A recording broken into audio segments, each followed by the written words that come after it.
అమ్మాయి ఎవరైతే ఉందో ఆ అమ్మాయిది జానీ మాస్టర్ ఇద్దరిది అదేదో పర్సనల్ వ్యవహారంగా జరిగిన మ్యాటర్ ఇవన్నిటిని బట్టి చూస్తుంటే తెలిసేది. అలాగే తను మా సినిమాకి అడిషనల్ కొరియోగ్రాఫర్గా ఎప్పుడో లాంగ్ బ్యాక్ పుష్ప 2 బిగిన్ అయినప్పుడే మేము ఆ అమ్మాయితో ఆ వర్క్ చేయించుకోండి. అడిషనల్ కొరియోగ్రాఫర్ ఆ అమ్మాయి విజయ్ పోలకి అని ఒక ఆయన ఉన్నారు. ఆయన కూడా డాన్స్ మాస్టరే. గణేష్ ఆచార్య మాస్టర్ మెయిన్ మాస్టర్. వీళ్ళు ఏదన్నా మూమెంట్స్ ఏదన్నా కొత్త ఏదైనా మంచిది ఇస్తే కనుక మాస్టర్ కన్సిడర్ చేసేటట్టు అడిషనల్ కొరియోగ్రాఫర్ కింద తీసుకున్నామండి. ఇది ఇప్పుడు త్రూఅవుట్ ద సినిమా అన్ని సాంగ్స్కి తీసుకున్నాం. ఇప్పుడు ఇంకొక 2 సాంగ్స్ ఉన్నాయి పెండింగ్. అది October 15th ప్లాన్ చేస్తున్నాం. దానికి కూడా అమ్మాయి ఉంటుంది. ఇది మీకు ఎందుకంటే 5-6 months బ్యాక్ మేము రిలీజ్ చేసిన దాంట్లో వాళ్ళ పేర్లు కూడా ఉన్నాయి. ఇప్పుడు మనం ఏదో అఫీషియల్ పేర్లు చెప్పకూడదు కాబట్టి చెప్పట్లేదని వాళ్ళ పేర్లు కూడా ఉన్నాయండి దాంట్లో. అంటే అది షూట్ చేసింది 7-8 months 1 year బ్యాక్.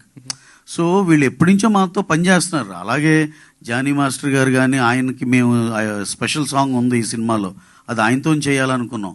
కరెక్ట్గా 2 days ముందల ఈ గోల్ అంతా అయింది. యాక్చువల్గా ఆ సాంగ్ అసలు ఆయనతో చేద్దాం అనుకున్నాం. అలా మాకు అసలు అందరితో పని చేస్తా ఉండే దాంట్లోనే పార్ట్ ఆఫ్ ద థింగ్ ఇది. దానికి అసలు హీరో గారు నాకు తెలిసి ఈ డ్యాన్స్ టీమ్ ఎప్పుడైనా విషెస్ చెప్తే good morning sir, good morning ఎంత చెప్పడం తప్పితే ఆయనకి అంత మించి బియాండ్ దట్ ఏం తెలియదు.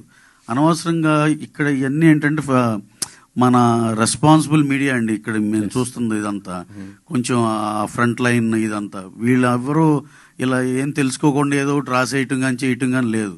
కాకుండా కొత్తగా వచ్చే యూట్యూబ్ ఛానల్స్ ఇలా వాళ్ళకి ఏదో ఒకటి సెన్సేషన్ కావాలని ఏదో ఇష్టానుసారంగా రాసేయటమే. సార్ అసలు బన్నీ గారి స్టేచర్కి ఆయన ఈయన ఆపి ఆ అమ్మాయిని ప్రమోట్ చేయాలి అసలు అలాంటివి ఏమి ఉండవు సార్ అసలు. ఎందుకంటే మీరు ఒకసారి క్రాస్ చెక్ చేసుకోవచ్చు.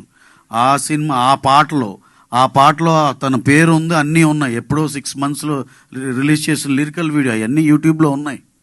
సో ఇదంతా ఏదో కొంతమంది కొన్ని సెక్షన్ ఆఫ్ కొత్తగా వచ్చే యూట్యూబ్ ఛానల్లో చేసే